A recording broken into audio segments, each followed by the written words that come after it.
What is going on, friends? Tip of the cap. The world is garbage. Everything is on fire. The world remains stupid. Thanks for being here this evening. I wanted to come on here for a little bit and just tickle your bag. There's a pretty significant scenario that occurred this evening, so I wanted to just give my initial reaction to it. Share some thoughts and such, just like crank one into your brown eye for a little bit and then let everybody get back to the regularly scheduled programming. There's an NHL playoff game on right now that's in an intermission, so I won't keep you too long. I just wanted to tickle the bottom part of your grundle until you maybe get a little half chub, and then I'm just going to pound one in your Dart Star and then hit the bricks as is per usual. Before we get started, I want to thank tonight's sponsor for the show, which is Anton's Land of Biltong. I've talked about landofbiltong.com before. Anton's Land of Biltong is uncured South African meat delicacy that's never cooked. Basically, what they do is hang it, cure it, and they sell you this absolutely fantastic, delicious meat from a homemade family. So check it out, landofbiltong.com. Use code SAUCE for free shipping and support people that support the channel. Go to landofbiltong.com, landofbiltong.com, and use code SAUCE for free shipping. All right.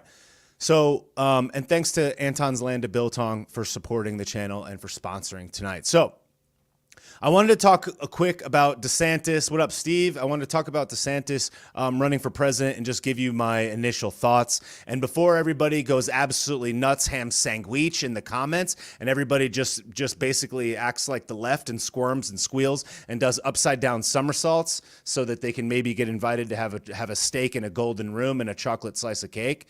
Please, before everybody freaks out, just remember that I am pro whoever gets the nomination. I want whomever earns the vote. So before everybody freaks out and squeals and squirms, just understand that you're saying that you don't like me because of whatever you perceive my opinion is right now. And interestingly enough, we agree on probably most things. So obviously, DeSantis announced his presidency tonight on Twitter Spaces. And here's my initial reaction. I thought that he took a pretty significant risk by going on Twitter Spaces to announce his run for president. But to me, it actually represents something that I believe is an advantage in the DeSantis camp, which is that they're willing to go against the grain of what is traditionally the method of doing something. And I think that taking the risk of going on Twitter Spaces actually gave him an advantage because people not only covered the fact that there was a glitch and covered the fact that he was even on Twitter Spaces and made fun of him for it. He got all of the main normal media that he would have gotten anyways, and we actually got an unscripted, first of its kind, interview style, conversational style, non-political style announcement that I think actually turned out to be very effective. I wasn't sure how it was going to go at first, but I thought he actually did a really good job. And this is just my subjective opinion. I'm not basing this on a bias because I want him to win or not.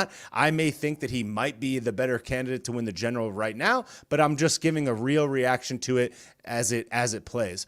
And before I go further into that, I will say that I do think that Donnie did a great job on CNN the other night. So, I think that he did a great job of building a lot of trust for people with that CNN town hall. And I think DeSantos, or John, or whatever he calls him now, Rob, I think he did a good job on this Twitter Spaces. So what I think this Twitter Spaces represents is like they're making fun of him because the Twitter Spaces crashed. And they're like, look, he's not ready for the big time. And it's like the Twitter Spaces crashed because there was hundreds and hundreds of thousands of people concurrently listening for this announcement. And it's like, it's like people are trying to dunk on him, but it's not the dunk that you think. It's almost like imagine dunking on somebody because they filled an auditorium and not all the people were able to get in. It's like he couldn't even get everybody in. It's like, yeah, there's 1,000 people outside. So I just think people need to just calm down and realize that even though that may have been a perceived L, that's Elon Musk. It's like that Twitter not being able to support an influx and a server load for 20 minutes while they got it sorted out, to me doesn't represent anything having to do with the presidency or his candidacy or his decision making. And I think that once they actually did get live, it was a really good portrayal of this person, because instead of him giving us some speech about how he was going to conduct himself and the plans that he was going to sell us, instead, what he did was answer questions from a multitude of different personalities, including people like Thomas Massie, who I think is objectively one of the best members of Congress that we have.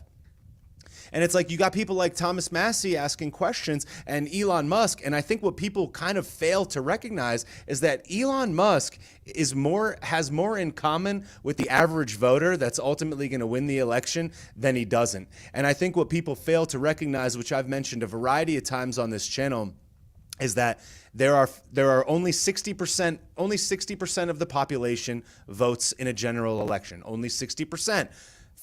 Out of that 60% of the total people that will vote, 25% of them will vote left no matter what. 25% of them will vote right no matter what. There's 10% to 11% of the people in the middle that are the undecided voters that don't make a decision until the very end. Your person that goes to college and goes to basketball games and lives their life and goes to Electric Daisy Carnival Las Vegas or whatever, that person's vote is just as good as yours. And that 11% of people that sit in the middle probably tend to agree more with a person like an Elon than they do with somebody like a Donnie or even like a DeSantis.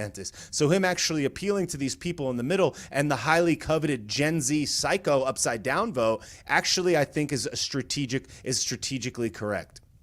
Now, as far as how it plays for the general election and the older audience, I think that those people might be blindly loyal to Donnie or loyal to Joey Basement already. It's the people it's the Gen Zs that actually could be convinced. It's the people in the 10% that could actually be convinced. And then it's actually the job of all of us, the information distributors, to repackage, repurpose, give our feelings. And Twitter Spaces actually provides a nice medium that not only will get all of the legacy media that he was going to get anyways, but now he still has a legacy media announcement or a legacy media interview that's going to be highly coveted. He could still have an event that could be highly watched. He still has a lot of things in his pocket, whereas if he did it the opposite way and the Twitter Spaces came later, I don't think it would have been as beneficial. It certainly wouldn't have been historic. It certainly wouldn't have been conversational. If you want to do something that's never been done, you have to do it in a way that's never been done. You have to be willing to take risks in the face of adversity for these new agey type of things and roll the dice. And I think that he actually did a really good job of doing that. And I think that the questions that he answered actually were very well articulated and appealed to that middle of the road voter that I think is going to be extremely necessary when it comes to the general. And again, I'm not giving my endorsement. I'm just giving a reaction to what happened in this specific announcement tonight. Do with it what you will. But on every question that they asked him, including all of the crucial elements like CBDCs, woke education in schools, the 1619 Project, the Disney situation, I thought he gave really well articulated answers that actually stand up for the rights and defend the rights of your average everyday citizen, and especially those middle of the line voters. And people will go upside down and do somersaults for Donnie because they want to show this loyalty to him because he sends them a birthday card or serves them a chocolate cake, or they go and putt on the ninth hole or whatever, or he invites them to a golden room to drink out of a golden chalice. And it's like, guys, I have no loyalty to a human person. I have loyalty to the United States of America, myself, my interests, my family, my community. I don't care who is the steward of my beliefs. I don't feel loyalty to Donnie or to DeSantis. And there's things about DeSantis that I don't trust. There's things about Donnie that I don't trust. But it just blows my absolute mind how people will go upside down and backwards and do somersaults for Donnie and have all these jabs to throw at Big Ron. And what are they? They're like, he's with Soros, which he's not. It's like Soros got people played like a fiddle. He says, like, I think he might be a better candidate, knowing people that were going to run with that. It's like, you think this guy's stupid? He sent everybody in doing upside down gymnastics by just saying it. It's like everybody is reactively playing right into their hands, and it's outrageous. It's like, if you really it's like if you didn't have a blind loyalty to Donnie, or let's just say a loyalty to Donnie, you would be like, this is a good candidate that's objectively doing good things. And it's interesting because the things that Donnie said that he was going to do that in a lot of cases didn't end up doing, DeSantis actually says and executes on.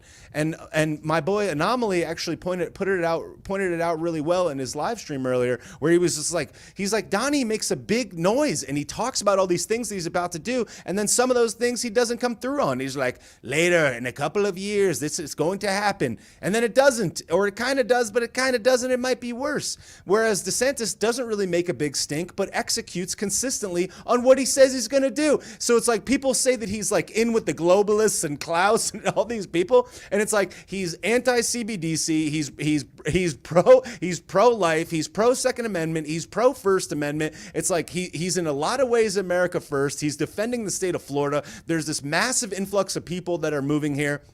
It's like we got record people moving to the state. We got prosperity off the chart, businesses prospering, no state income tax. Like, and people will be like, "Oh, he's got to do something about the property insurance." It's like we got hit by a hurricane. A couple property insurance businesses went out of business. That's free market capitalism. What do you want? What do you want the guy to do? And I thought he actually made a really good point where he was talking about when the hurricane hit on the west coast of Florida earlier this year, that there was 2 bridges that were knocked out on the west coast, and he had one of the bridges back up and running in 3 days and another one 2 weeks later, when everybody had said it would take 6 months to restore these bridges. So it's like, this guy is effective, and whether you think that he's upside down and working for the deep state, it's like, I don't know that flies with you when you look at what he's actually saying and actually executing on. And it's funny that the more and more people that I come out that are saying what they believe to be their objective view of, or their true view of reality in their opinion, anybody that doesn't willfully and blindly just support Donnie, no matter how many times you voted for him or liked him, they catch all this hate from people. And it's just like, you're making the silent majority that stands with Donnie, you're making the silent maybe majority, maybe minority not want to say anything about supporting DeSantis when you should be for these two people competing for your vote. You should be for a person that's anti-CBDC. You should be for a person that's pro-Second Amendment. You should be for a person that wants to, that helped push pro-life type of perspectives to the people. You should be for a person that is middle of the road to some degree, at least appears that way, so much that a person like Elon Musk could potentially put his support behind him and thus convince all of those middle of the road 10% voters to not vote for Biden, because he's willing to come in and have a conversation in this huge announcement in a new venue where most people don't necessarily trust it. And it's like, if you look at all the posts that Donnie made today, it's like every single post was about, I gave Ron it's like, I did it for Ron. I made him. How long are we going to go with this? Oh, he told the voter 2 years ago or 4 years ago that you should vote for this guy because he thought he was the best candidate. And then he got it. And then he did an excellent job. And then for that reason, he owes his loyalty for the rest of his life. It's like that's the big pitch, guys. I endorsed him 4 years ago. Yeah, you thought he was great 4 years ago, and it turns out you were right. So now, because you endorsed him and it turned out that you were right, he's no longer viable. He eats his pudding with his fingers. You don't want to listen to him anymore. It's like, okay, fine. But it's like, you cannot deny that we were in a biomedical security state. He gave Fauci an award. He gave Mark Milley an award. He put pharmacy lobbyists at the head of HHS. He ushered in and tried to coerce people to continuing a lockdown. He tried to kick Thomas Massie out of the party. He told Governor Kemp in Georgia that he was wrong for opening up the state. He suggested that his mysterious magical juice saved hundreds of millions of lives and has been pushing it, endorsing it. He ushered in this multi-trillion-dollar spending boondoggle where he spent more money that's ever been spent in the history of time, short of Joey Basement. And then he paid off all these pharma lobbyists and all these pharmacy companies to pre-purchase this mysterious juice that everybody seems to hate so much, but he deserves it. It's like, all right, guys, yeah, I guess. Maybe he deserves it, but maybe he doesn't. And it's like, I wish people would just look at this and say, hey, if these two candidates are really great, maybe we should give them a shot. Maybe we should let them compete with each other to prove their worth. Maybe we should just consider that these two people actually have their interests aligned more often than not. And people will say things like, DeSantis is breaking up the party and he's so bad for this way. It's like, why? Because he's competing and he's making Trump be better? That means he's dividing the party when Donnie is coming at him left, right, and center every single day with different things trying to make fun of him. Donnie posted on Facebook a little bit earlier this like meme video that was like a deep fake AI play on the Twitter Spaces, and it was like DeSantis and all these other characters in the chat, and the characters in the chat were Elon, DeSantis, and then Klaus, Soros, and Adolf Hitler. And he reposted a video suggesting indirectly, and I understand it's a joke, I can take a joke, but he put him with Klaus, Hitler, and Soros. And it's like, people been saying that Donnie is the second coming of Hitler for the last 5 years. And now DeSantis is Hitler. It's like, it's just the same lame. It's so lame. And it's like, all right, guys, look, I don't trust either of them. But what I will say is that you cannot deny that DeSantis is a good candidate that's done a great job for the state of Florida. And we should all keep an open mind, and we should all watch and see what they do before we take sides and come at each other. Because all these people are saying all this stuff about how Ron will never win, and everybody is so loud and loyal. And so interesting that all the people that are so loud and so screaming and so loyal, oh, they get a birthday card from Donnie. They get an invitation to play golf with Donnie. They're eating McDonald's with Donnie. They're in the golden room drinking from the golden chalice, eating a Trump steak with Donnie. They're at the party. They're drinking champagne. They're over at the Mar-a-Lago club tickling his grundle. It's like, okay, guys, all right. It's like, you think that a person that's got his whole life built on loyalty is good? You think one of these people is going to dare jeopardize their social club? You think one of these people is going to dare call him on anything and not just show complete and utter loyalty so that they can get invited to have another steak and have another slice of choco cake in a golden room and drink from a golden chalice?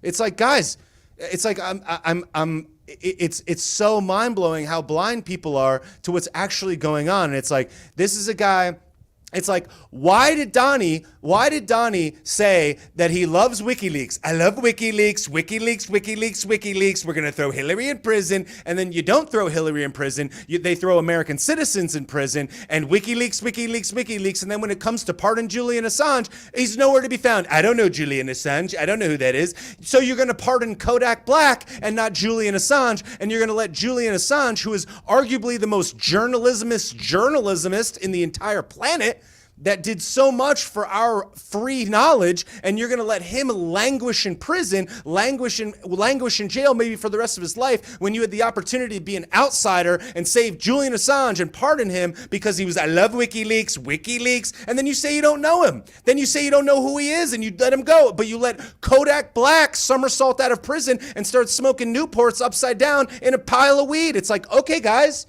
all right, cool. It's like, last time I checked, if you guys don't look backwards on the things that actually occurred and watch what actually happened and watch the people he actually appointed and call out the mistakes he actually made objectively, and if you're not willing to do that, but you'll say that Ron eats pudding with his fingers, and look, he wears rain boots. It's like, you're going to take a big fat L, and so will the rest of us. So can we just not maybe celebrate the fact that we have two really good candidates, whether one of them wins now and one of them wins later, instead of being like, he'll never get, MAGA will never vote for him. Never. He's a deep state. It's like, is he more deep state than Donnie, who's friends with the CEO of Johnson & Johnson? Is he more deep state than Donnie, that appointed a pharmaceutical lobbyist to head HHS, that ushered in the biggest lockdown, the most communistic lockdown in American history? Or was he fiscally responsible when he printed all of this money out of thin air to send everybody stimmy checks? It's like, was he telling people that Fauci should get demoted and get off the stage, or was he giving him an award? Did he give him an award? Whoa, Mark Milley is such an upside down, backwards, three-dimensional D-bag that's reading books for T's and L's and B's and T's. But he gives them an award on his way out the door. But no, it's because of an upside down, underwater, Black Hawk super secret plan. It was Nikola Tesla traveling through time upside down on the dark side of the moon, and it's made of cheese. And if you look into the book on page 64, it was written Donnie was anointed from some deity from up above and can do no wrong. And I'm going to eat my chocolate cake in Mar-a-Lago upside down in a golden room and sip from the chalice because he's my guy. MAGA won't. MAGA won't. MAGA will not. MAGA doesn't do that. And it's like, cool. Every single person that's out screaming and defending Donnie is friends with him. They all get invited to the club. They all get invited to the thing. They all have personal relationships with him. Yet they'll be like, DeSimp. It's like, you're projecting big time. You're projecting real big, guys. But go ahead and keep talking shit. Keep telling everybody how stupid they are because they want the country to win. But he deserves it because he's on the 9th tee and he's got a chocolate cake. It's like, yeah, okay. All right, guys. Okay, let's keep talking about the 2020 election, and the election doesn't matter, and the election was stolen, and they're just going to do it again. Elections don't matter. They won't do it. It's not going to happen. It's stolen. The machines. But then, how's he going to win then? How's he going to win then, guys? If you think that the elections don't matter and the machines don't, and the machines means it's over, what are we even paying attention for? Why aren't we on the beach eating bonbons? Why do we even care? Why are we even paying attention if it doesn't matter? And they're like, it's just like, I saw something the other day that my friend Courtney Holland posted, which showed that there was more money spent to the millions of dollars spent on attack ads against DeSantis than there were supporting Republican candidates during the midterms. And it's like we took a fat L in the midterms, barely scraped by. We got absolutely clapped in the fourth quarter of the previous term, and people are so in love with 2016 to 2019 Donnie that they can't even be willing to call out the errors that he made and agree that the person that he said was great, that has demonstrated himself to be level-headed and good for the most part. They can't even acknowledge that he might be a good contender. They're just like, nope, he won't. And then they'll just go absolutely ape ham sandwich in the comments and talk so much crap about people constantly. And it's like, okay, guys, I don't want to lose again. But it's like, I'm not concerned with people squealing and squirming about how I'm not being loyal. It's like, this has nothing to do with loyalty. I think he did a really great job in a conversational manner that was unlike anything anybody has seen before. I think that it was Gen Z appealing. I think that it was middle of the road appealing. I think it was reasonable American that doesn't pay that much attention appealing. I think the Donnie voters are going to be the Donnie voters no matter what. And quite frankly, I don't care which of them wins as long as they win in the general. That's all I want. I want there to not be a Democrat in there. But I really think that everybody needs to take a step back and consider who actually may be more effective at enacting policy. Who's the one talking about CBDCs? Who's the one talking about the woke agenda in schools? Who's the one that has actually executed on a variety of different things? And I would wager that DeSantis has done a tremendous job of that. I'm not saying I'm all in for DeSantis. I'm not saying that I'm not all in for Donnie. I'm just saying, could we please stop pretending like this guy is in the back pocket of Soros, because the guy said it in one video, and you've watched that video flipped upside down, turned black and white with dark, scary music, and you're watching it in your basement like it's a snuff film because you don't realize that just because he says one thing is an intentional manipulation that's got everybody doing somersaults and backflips, and now they're carrying that along and literally carrying the water for this dude, which is exactly what he intended right from the start. But all right, guys. All right.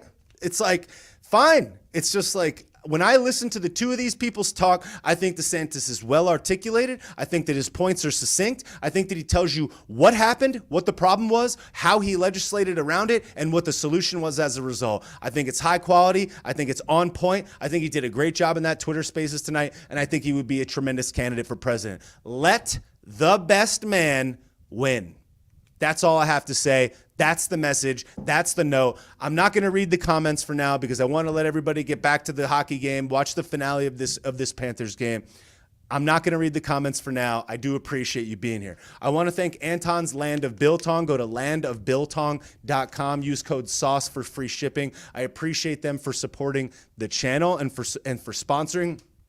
I'm going on a flight tomorrow. I take this stuff everywhere when I go on flights. It's better than beef jerky. It's soft. It's delicious. It's a South African cured meat that is never actually raised in temperature. Stuff is fire. Anton's Land of Biltong. Go to landofbiltong.com.